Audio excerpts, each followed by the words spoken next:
सोचिए, एक विदेशी कंपनी भारत आती है सिर्फ व्यापार करने के लिए। उसके पास ना अपना कोई देश है, न भारत पर राज करने का अधिकार। लेकिन कुछ ही दशकों बाद वही कंपनी भारत के बड़े हिस्से पर हुकूमत करने लगती है। आखिर ऐसा कैसे हुआ?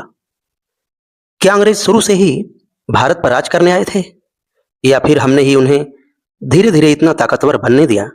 आज की कहानी सिर्फ अंग्रेजों की चालाकी की नहीं, ये कहानी है व्यापार से सत्ता तक के उस सफर की, जिसने भारत का इतिहास ही बदल दिया।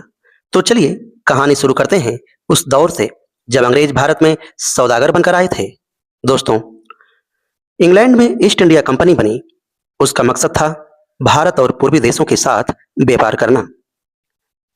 अंग्रेज भारत आए और भारतीय शासकों से व्यापार की अनुमति मांगी। उस समय भारत दुनिया के सबसे समृद्ध व्यापारिक क्षेत्रों में से एक था। कहते थे, हम तो बस व्यापारी हैं।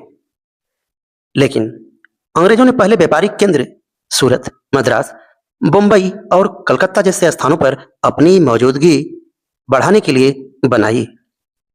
दोस्तों, असली मोड़ आता है तब जब फिर भारत की राजनीति में उनका दखल धीरे धीरे बढ़ने लगा था। भारतीय राज्यों के आपसी संघर्षों और कमजोरी होती केंद्रीय सत्ता का फायदा कंपनी ने उठाने का प्रयास करने लगा और उठाया भी। प्लासी 1757।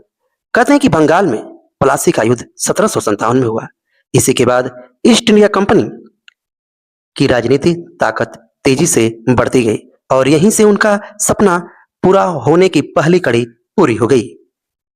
वो आए थे व्यापार करने, लेकिन अब राजनीतिक व्यवस्था में हाथ डालकर सरकार चलाने में भी अपनी भूमिका अदा करने लगे।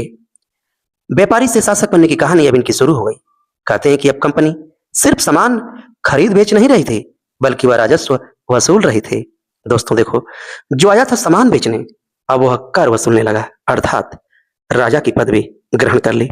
सेनाएं रख रही थी, अर्थात सरकार चलाने लगी और राज्यों की राजनीति में फैसले प्रभावित करने लगी। इस तरह से इन्होंने फैसले भी बदलने लगे। कहते हैं कि धीरे धीरे पूरा खेल बदल गया। अगले दशकों में युद्ध, संधियां और ऐसी ऐसी कूटनीतियां और अलग अलग नीतियों के जरिए कंपनी ने भारत के बड़े हिस्से पर अपना नियंत्रण बढ़ा लिया।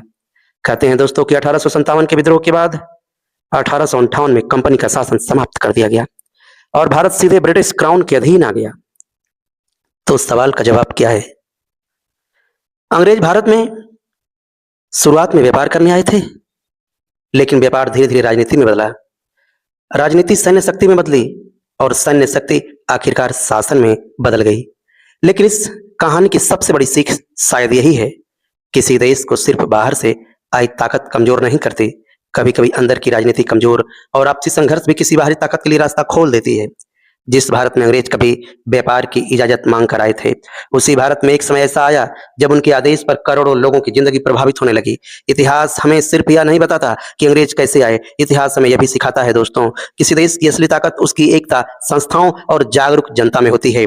और शायद इसी वजह से इस कहानी को याद रखना जरूरी है, क्योंकि इतिहास सिर्फ बीता हुआ कल नहीं, आने वाले कल के लिए चेतावनी भी है।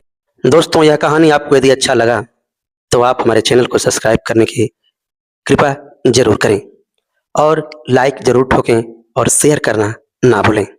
जय हिंद, जय भारत।